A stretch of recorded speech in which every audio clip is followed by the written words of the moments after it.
প্রকাশ্যে এসেছে বলিউড অভিনেত্রী দীপিকা পাড়ুকোনের প্রথম প্রেমিক সুপার মডেল মুজাম্মিল ইব্রাহিম। মুম্বাইয়ের মাটিতে পা রাখার পর দীপিকা তার প্রেমেই প্রথমে পড়েছিলেন।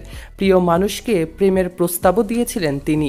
সম্প্রতি এক সাক্ষাৎকারে অংশগ্রহণ করে এমনই মন্তব্য প্রকাশ্যে এনেছেন এই সুপার মডেল। ভারতীয় গণমাধ্যম এনডিটিভির প্রতিবেদন থেকে জানা যায়, সিদ্ধার্থ কাননের পডকাস্ট শোতে পুরনো স্মৃতি মনে করে আবেগী হয়ে ওঠেন এই জনপ্রিয় সুপার মডেল। সেখানে তিনি অনেক আবেগপ্রবণ হয়ে বলেন, 2000 সালে আমাকে প্রথম প্রেমের প্রস্তাব দিয়েছিলেন এখনকার সুপারস্টার দীপিকা পাড়ুকোন।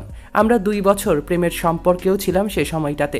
মুজাম্মেল আরও বলেন এই পডকাস্টে, মুম্বাইয়ের অলিতে গলিতে ঘুরেছি, বৃষ্টিতে ভিজেছি, রিকশায় চড়েছি দুজনে একসঙ্গে। আমি তখন সুপার মডেল, আর ও মডেলিংয়ের মাত্র ক্যারিয়ার শুরু করেছে। ওকে কেউ চিনতেই না, কিন্তু শোবিজ পাড়ায় পরিচিত মুখ ছিল ও, কারণ দীপিকা ছিল প্রকাশ পাড়ুকোনের মেয়ে। আমাদের অতীত সময়গুলো কখনোই ভোলার নয়, যদিও প্রেমের সম্পর্ক আমিই ভেঙেছিলাম সে সময়টায়।